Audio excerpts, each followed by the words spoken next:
Bom, gente, boa noite a todos os presentes. Boa noite. Meu nome é Marciel, sou um trabalhador da casa e hoje vou falar para vocês sobre o tema proposto pela casa. Judas Iscariotes. Como entender de fato a sua missão? Em primeiro lugar, gostaria de pedir licença e inspiração aos mentores da casa para que eu consiga transmitir a todos essa mensagem. Um tema bíblico, mais exatamente do Novo Testamento, iluminado pela luz da mediunidade. Sim, alguns espíritos gostam de nos trazer fatos bíblicos com mais riqueza de detalhes. Primeiro, para que nós nos aprofundemos nesses temas, mas também para desfazer equívocos de interpretação. Dentre esses vários espíritos que gostam de trazer para nós essas mensagens evangélicas, eu gostaria de citar três em especial. Primeiro, Emmanuel, certo? Que sempre nos traz com riqueza de detalhes, principalmente nos seus livros romanceados, Paulo Estevão, há 2000 anos. Em Paulo Estevão ele retrata muito do livro Atos dos Apóstolos da Bíblia. E há 2000 anos ele retrata o momento do julgamento de Jesus por Pôncio Pilatos. E outro autor que eu gostaria de citar, Maria Dolores, também pelas mãos de Chico Xavier, que gosta de se dirigir a nós através de poemas. E por último,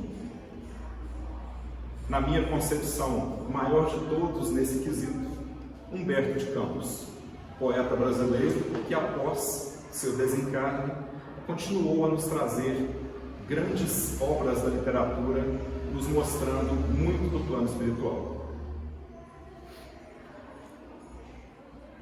Entendendo que tudo na vida carnal de Jesus Cristo, enquanto esteve na Terra, tem um significado, um ensinamento,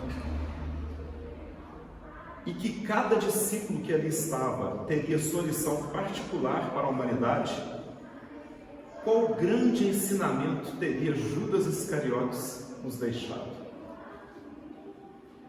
Bom, vejamos uma passagem de Humberto de Campos, psicografia de Chico Xavier. O livro Boa Nova, o capítulo A Ilusão do Discípulo. Jesus havia chegado a Jerusalém. Adentrava a cidade sentado em seu burrinho, aclamado pela população, tal como se havia sido previsto nas escrituras antigas. Nesse ínterim, Tiago, filho de Zebedeu, irmão de João Evangelista, ou seja, Tiago maior, caminhava com Judas, lado a lado, por uma estrada antiga que conduzia a Betânia. Judas Iscariotes deixava transparecer uma inquietação, que não deixou de ser percebida por Tiago. Tiago, não achas que o Mestre é demasiado simples e bom para quebrar o jugo tirânico que pesa sobre Israel? Mas, replicou o interpelado, poderias admitir no Mestre as disposições destruidoras de um guerreiro mundano? Não tanto assim. Contudo, tenho a impressão de que o Messias não considera as oportunidades. Ainda hoje tive a atenção reclamada por doutores da lei, que me fizeram sentir a inutilidade das pregações evangélicas, sempre levadas a efeito entre as pessoas mais ignorantes e desclassificadas. Ora, as reivindicações do nosso povo exigem um condutor enérgico e altivo. Israel, retrucou o filho de Zebedeu, sempre teve orientadores revolucionários. O Messias, porém, vem efetuar a verdadeira revolução, edificando o seu reino sobre os corações e nas almas. Judas sorriu ao irônico e acrescentou: Mas poderemos esperar renovações sem conseguirmos o interesse e atenção dos homens poderosos? E quem haverá mais poderoso do que Deus, de quem o Mestre é enviado? Respondeu Tiago. Não concordo com os princípios de inação e creio que o Evangelho somente poderá vencer com o amparo dos prepostos do César ou das autoridades administrativas de Jerusalém. Precisamos impor a figura do Messias. A corte providencial e o templo de Jerusalém têm que participar do processo, de modo a aproveitarmos esse surto de simpatia popular. Interpelado vou ser hoje por amigos influentes na política e farei o possível por estabelecer acordos com os altos funcionários e homens de importância a fim de imprimirmos um novo movimento às ideias do Messias. Judas falando. Tiago alertou Judas a ter cuidado, alertando que as ideias do Cristo seriam dos céus e seria sacrilégio misturar a sua pureza com as organizações mundanas. E que não poderiam eles, Tiago, Judas ou qualquer outro, serem mais sábios do que Jesus. Judas silenciou atormentado. Passou a noite tomado por angustiosas inquietações. Não seria melhor apressar o triunfo do cristianismo? Poderia tomar para si as rédeas do movimento renovador. Enquanto Jesus, na sua bondade e simplicidade, ficaria entre todos como um símbolo vivo da ideia nova. Na embriaguez dos seus sonhos ilusórios, decidiu-se. Entregaria o Mestre aos homens do poder em troca de sua nomeação oficial para dirigir a atividade dos companheiros. Teria autoridade e privilégios políticos. Satisfaria as suas ambições aparentemente justas. Aí, após atingir o alto cargo com que sonhava, libertaria Jesus. O Mestre era, a seu ver, demasiadamente humilde e generoso para vencer, sozinho, por entre a maldade e a violência. Procurou então o Sinédrio, que era o órgão máximo de Jerusalém, religioso, na figura de Caifás, onde lhe foram hipotecadas as mais relevantes promessas. Judas amava sim o Messias e esperava ansiosamente o instante do triunfo, para lhe dar a alegria da vitória cristã por meio das manobras políticas do mundo. Com um beijo, Judas então entregou seu mestre bem amado, que foi humilhado, escarnecido, conduzido à cruz da ignomínia, sob os vilipêndios e flagelações. De seus lábios não escapou uma só queixa. Observando os acontecimentos, Iscariotes dirigiu-se a Caifás, mas só recebeu o sarcasmo. Devolveu-lhe as 30 moedas e, ao avistar de longe os momentos derradeiros da cruz, um tremendo remorso o tomou. Junto à figueira sinistra, Judas executou seu tenebroso plano de enforcar-se. Qual foi o grande equívoco de Judas? Julgar-se mais capaz, mais inteligente, melhor estrategista que Jesus. Nesse ponto eu vou ter que fazer uma pausa. Vamos falar um pouquinho, rapidamente, não é o tema, sobre Jesus, à luz do Espiritismo. Citações do capítulo 1, a Gênese Planetária, do livro Caminho da Luz, A Caminho da Luz, da editora Febre, de Emmanuel. Rezam as tradições do mundo espiritual que, na direção de todos os sistemas planetários, Agora nós estamos falando não da Terra somente, nós estamos falando do sistema solar. Existe uma comunidade de espíritos puros, eleitos pelo Senhor Supremo do Universo, em cujas mãos se conservam as rédeas diretoras da vida de todas as coletividades planetárias. Uma assembleia de espíritos puros da classe de Jesus, espíritos crísticos, que coordenam tudo o que acontece, responsável por tudo o que acontece nesse sistema planetário. E Jesus é um dos membros dessa assembleia, cabendo a ele a governadoria da Terra. Desde sua formação, cerca de 4,5 bilhões de anos atrás. Ou seja, por essa informação trazida por Emmanuel, a gente sabe que tem, no mínimo, 4,5 bilhões de anos que Jesus já é um Espírito crístico. E nós queremos nos comparar a ele. Né? Lembrando, né, segundo Kardec também, isso está na Gênesis, que Cristo é um atributo, não é um nome. Jesus é o nome, Cristo é o atributo. Jesus, Espírito crístico.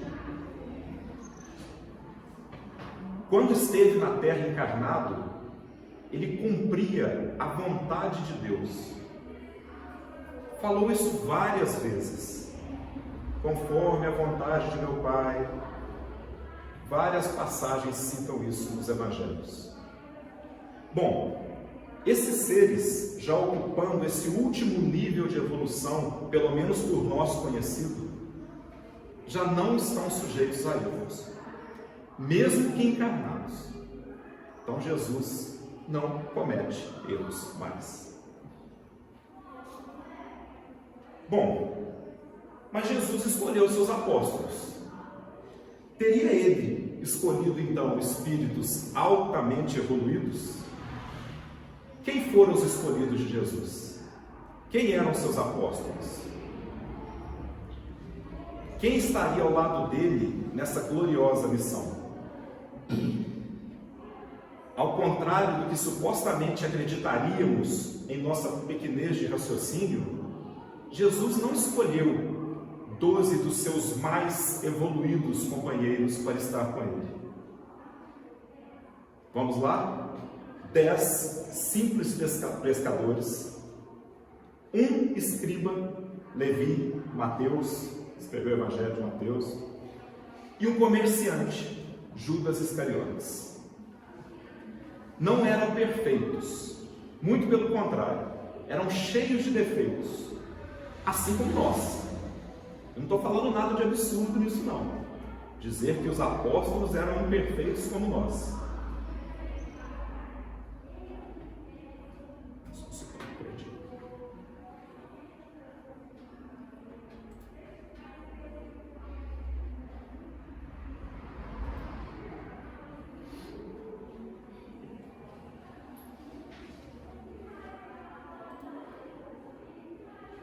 Mas vou dar exemplos para vocês. Pedro. Vamos ver exemplos de Pedro. Pedro era grosseiro. Pedro era vacilante na fé. Quando Jesus o convidou para andar sobre as águas, na sua fé vacilante, Pedro afundou nas águas, teve que ser amparado por Jesus. Pedro negou Jesus por 3 vezes. Ou seja, gente, vamos contextualizar Pedro. Ele era um ancião numa sociedade patriarcal. Na prisão de Jesus, lembremos nas passagens bíblicas, Pedro sacou sua espada e cortou a orelha do soldado. Jesus o conteve: calma, Pedro, não é assim. Segundo São Lucas, segundo o Evangelho de Lucas, pegou a orelha do soldado e curou a orelha. Não é desse jeito que funciona. E, seguindo também na linha da revelação mediúnica, Quando Maria de Magdala, convertida por Jesus, foi até sua casa conversar com Jesus, isso está no livro Boa Nova, de Humberto de Campos também. Pedro não gostou da visita dela, primeiro por ser mulher, segunda pelo seu passado de escândalos. Mas por que então teria Jesus escolhido pessoas imperfeitas? Por que ele não escolheu pessoas mais evoluídas para ajudá-lo? Bom, se os apóstolos fossem perfeitos, não haveria qualquer identificação com a humanidade. As pessoas não se achariam dignas de seguir o Mestre. Imagine 12 dos seus leais companheiros ao seu lado, sem dúvidas, sem negações, sem erros, sem fé vacilantes. Vamos caminhar sobre as águas, todos sairiam do barco, sairiam andando sobre as águas. Quem estivesse vendo isso de fora, não se colocaria no lugar, não se sentiria apto a ser um discípulo de Jesus. Jamais nos sentiríamos capazes de trabalhar pelo Evangelho, mesmo nos dias de hoje. Quem seria eu para estar dando uma palestra? O convite do Evangelho é para o aprimoramento dos imperfeitos, ou seja, o nosso aprimoramento. E para confiarmos plenamente nas palavras de Jesus, que nada mais são do que a vontade e as leis de Deus. Lembrando que Jesus é o Espírito puro mais evoluído que já encarnou na Terra. Sendo assim, Jesus, sabendo das imperfeições, Jesus sabendo de tudo que aconteceria, teria havido surpresa para Jesus com a traição de Judas? Jesus, preparado por Deus para nos guiar, teria havido surpresa da parte de Jesus? Jesus sabia o que se passaria o tempo todo? Claro, gente, apesar do nosso livre-arbítrio de escolhermos nossas ações, Deus, em suas perfeições infinitas, sabe até quais serão nossas escolhas. Nossas quedas, do contrário, seriam surpresa para Deus. Ele não seria um ser onisciente que tudo sabe. Isso fica claro quando Jesus, na última ceia ou na Santa Ceia, disse que um dos 12 o trairia. Isso está em Mateus capítulo 26, versículos 21 a 25. E mais ainda, essa traição de Judas foi prevista até pelo Velho Testamento, em Zacarias capítulo 11, versículos 12 e 13, cerca de 500 anos antes de Cristo. Com tudo isso, concluímos: existe um comando superior, ordenado, acima de todos nós. Mas e Jesus? Teria Jesus, que pregava o amor ao próximo, o amar o vosso inimigo, perdoar 70 vezes 7, teria Jesus se preocupado com Judas logo após a crucificação? Claro. Se não fosse assim, não pareceria com tudo que ele ensinou. Nessa passagem, nesse poema de Maria Dolores, no livro Coração e Vida, da editora Ideal, também de Chico Xavier, quando Maria de Madalena, lembrando que foi a primeira pessoa que Jesus apareceu após a sua crucificação, foi Maria de Madalena, Maria de Magdala, Maria Madalena. Ao vislumbrar Jesus próxima do seu túmulo, perguntou a ele onde tinha estado aqueles dias, se tinha ido aos jardins celestes para se refazer. E Jesus responde: Maria, segundo citações de Maria Dolores, palavras de Jesus. Um amigo não esquece a dor de um amigo que cai. Antes de me altear a celeste alegria, ao sol do mesmo amor a Deus em que te elevas, vali-me após a cruz das grandes horas mudas e desci para as trevas, a fim de aliviar a imensa dor de Judas. Tal fato de Jesus ter caminhado pelos umbrais antes da sua ascensão aos céus é sugerida por Paulo na carta aos Efésios, capítulo 4, versículo 9. Sugerida, isso não está claro, tá? Lembrando que Jesus foi até lá aliviar sua dor, mas não isentá-lo de suas responsabilidades. A lei divina tem que ser cumprida. Mas como estará Judas hoje em dia? Onde estará Judas? O que estará fazendo? Será que está aqui entre nós, encarnado? Nós também temos essa resposta através da mediunidade. A literatura espírita é vasta, ampla, e encontramos muitas respostas para muita coisa que a gente tem dúvidas e às vezes quer saber. E no livro Crônicas de Além Túmulo, da editora Febe, no capítulo Judas Iscariotes, Humberto de Campos nos conta: quando já desencarnado, excursionava ele, Humberto de Campos, por Jerusalém, na cidade santa, quando avistou um homem, um espírito, sentado sobre uma pedra. Advertido por seus companheiros de que seria Judas e que seria hábito de vários espíritos, não obstante o progresso que já alcançaram, volver atrás, visitando sítios onde se engrandeceram ou onde prevaricaram. E continuaram: Judas costuma vir à terra nos dias em que se comemora a paixão de Cristo, meditando nos seus atos de outrora. Humberto de Campos, repórter, sentia-se magnetizado.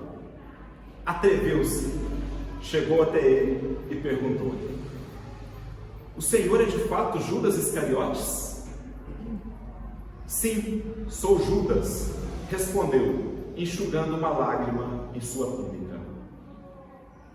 É verdade tudo que reza o Novo Testamento com respeito à sua personalidade na tragédia da condenação de Jesus? Em parte.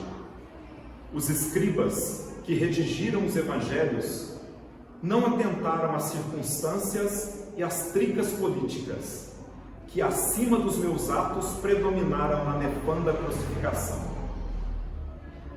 Pôncio Pilatos e o tetrarca da Galileia, Herodes, além de seus interesses individuais na questão, tinham ainda a seu cargo salvaguardar os interesses do Estado romano, empenhado em satisfazer as aspirações religiosas dos anciãos judeus. Sempre a mesma história. Eu era um dos apaixonados pelas ideias do Mestre. Porém, meu excessivo zelo pela doutrina me fez sacrificar seu fundador. Acima dos corações, eu via a política, única arma com a qual poderia triunfar, e Jesus não obteria nenhuma vitória com as suas teorias, nunca poderia conquistar as rédeas do poder, já que no seu manto de pobre se sentia possuído por um santo horror à propriedade. Planejei então uma revolta surda. Como se projeta hoje em dia na Terra a queda de um chefe de Estado? O mestre passaria a um plano secundário e eu arranjaria colaboradores para uma obra vasta e enérgica, como que fez mais tarde Constantino, imperador romano. O que, aliás, apenas serviu para desvirtuar o cristianismo. Entregando Jesus a Caifás, não julguei que as coisas atingissem um fim tão lamentável. E, ralado de remorsos, presumi que o suicídio era a única maneira de me redimir aos seus olhos. E chegou a salvar-se pelo arrependimento? Indagou Humberto. Não consegui. O remorso é uma força preliminar para os trabalhos reparadores. Depois da minha morte trágica, submergi-me em séculos de sofrimento expiatório. Sofri horrores nas perseguições infligidas em Roma aos adeptos da doutrina de Jesus, e as minhas provas culminaram, está contando de outras encarnações dele, e minhas provas culminaram em uma fogueira inquisitorial, onde, imitando o mestre, fui traído, vendido e usurpado. Vítima da felonia, da crueldade e da traição, deixei à terra os derradeiros resquícios de meu crime na Europa do século XV. Desde esse dia em que me entreguei por amor do Cristo a todos os tormentos e infâmias que me aviltavam, com resignação e piedade pelos meus verdugos, fechei o ciclo de minhas dolorosas reencarnações na terra, sentindo na fronte o beijo de perdão de minha própria consciência. Que fique claro, não foi o fato dele ter morrido numa fogueira, foi o fato dele ter morrido numa fogueira, sem se lamentar e desejando o bem para aqueles que cometiam aquele ato com ele. Essa é a proposta do Cristo, tal como o Cristo fez. Entre os homens, sou sempre a figura repugnante do traidor, que me acusam sem refletir se podem atirar a primeira pedra. Quanto ao Divino Mestre, continuou Judas, infinita é a sua misericórdia, e não só para comigo, porque se recebi 30 moedas vendendo-os aos seus algozes, há muitos séculos ele está sendo criminosamente vendido no mundo, a grosso e a retalho, por todos os preços, em todos os padrões de ouro amoedado. Puxão de orelha no final para nós. Então, qual foi a grande lição do apóstolo Judas? Confie nos planos e métodos de Jesus, que nada mais são do que os de Deus. Uma vez que ele, Jesus, é o Verbo divino, como é chamado na Bíblia, seu representante maior neste mundo. E não se engane, Deus e Jesus não usam, jamais vão usar a força e a pressa. Eles usam o amor e o tempo, a paciência infinita para conosco. Deus, porque nos criou e nos ama incondicionalmente, desde o verme que rasteja até o espírito de luz, desde o que acerta até o que erra. E Jesus e os demais espíritos evoluídos nos amam, porque em sua caminhada evolutiva também já passaram por tudo isso que estamos passando, conhecem e respeitam nossas fraquezas. Pensemos em quantas vezes não nos julgamos mais espertos do que Deus, mais capazes do que Jesus. Fica aí a questão: quantas vezes já nos traímos e vendemos, negando seus ensinamentos, simplesmente para nos darmos bem nos negócios, simplesmente deixando de socorrer um irmão que está em perigo, simplesmente falando mal dos nossos semelhantes para nos sentirmos bem? Essa é a proposta de reflexão de hoje. Bom, para encerrarmos, falamos dos planos infelizes de Judas e seus desfechos, Jesus o confortando após a crucificação. Falamos como ele está hoje e, quebrando um pouquinho a linha de tempo, vamos falar agora de como teria sido o resgate de Judas no umbral. Será que Jesus providenciou isso? Quem Jesus será enviado para socorrê-lo nos umbrais após seu sofrimento e arrependimento sincero, estar pronto para ser resgatado? André Luiz também foi resgatado. Todos nós que às vezes estamos em sofrimento precisamos ser resgatados. Vamos ver quem Jesus encaminhou. Depois de muito tempo, sobre os quadros sombrios do Calvário, Judas, cego no além, errava solitário. Era triste a paisagem, o céu era nevoento. Cansado de remorso e sofrimento, sentara-se a chorar. Nisso, nobre mulher de planos superiores, nimbada de celestes esplendores, que ele não conseguia divisar, chega e afaga a cabeça do infeliz.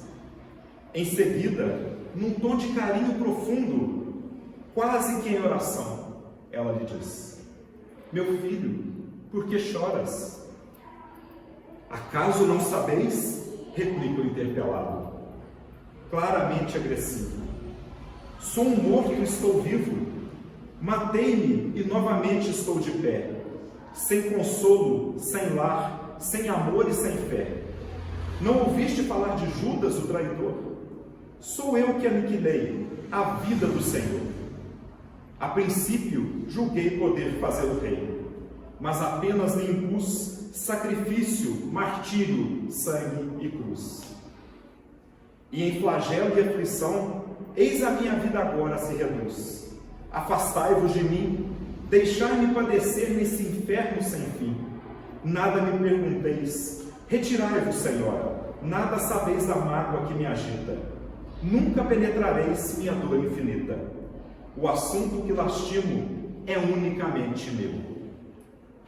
No entanto, a dama calma respondeu: meu filho, sei que sofres, sei que lutas, sei a dor que te causa o remorso que escutas. Venho apenas falar-te que Deus é sempre amor em toda parte. E acrescentou serena: a bondade do céu jamais condena. Venho por mãe a ti, buscando um filho amado. Sofre com paciência a dor e a prova. Terás em breve uma existência nova. Não te sintas sozinho ou desprezado. Judas interrompeu-a e bradou-a rude e pasmo: mãe, não me venhais aqui com mentira e sarcasmo. Depois de me enforcar num galho de figueira, para acordar na dor, sem mais poder fugir à vida verdadeira, fui procurar consolo e força de viver ao pé da pobre mãe que me forjara ao ser. Ela me viu chorando, escutou meus lamentos, mas teve medo dos meus sofrimentos. Expulsou meus conjuros, clamou-me monstro por sinal. Disse que eu era unicamente o espírito do mal. Intimou-me a terrível retrocesso, mandando que apressasse o meu regresso para a zona infernal, de onde, por certo, eu vinha. Ah, detesto lembrar a horrível mãe que eu tinha. Não me faleis de mães, não me faleis de amor, sou apenas um monstro sofredor. Ainda assim, disse a dama docemente, por mais que me recuses, não me altero. Amo-te, meu filho, amo-te e quero ver-te de novo à vida, maravilhosamente revestida da paz e luz, de fé e elevação. Virás comigo à terra, perderás pouco a pouco o ânimo violento, terás o coração nas águas de bendito esquecimento. Numa nova existência de esperança, levar-te-ei comigo a remansoso abrigo, dar-te-ei outra mãe, pensa e descansa. E Judas, nesse instante, como quem olvidasse a própria dor gigante, ou como quem se desgarra de pesadelo atroz, perguntou: quem sois vós, que me falais assim, sabendo-me traidor? Sois divina mulher irradiando amor, ou anjo celestial de quem presinto a luz? No entanto, ela, a fitá-lo frente a frente, respondeu simplesmente: meu filho, eu sou Maria, a mãe de Jesus. Esse é o resgate de Judas no umbral, feito por Maria. Bom, confiemos em Jesus e esforcemos-nos por não o trair, pois Ele é o caminho, a verdade e a vida. Essa é a mensagem de hoje.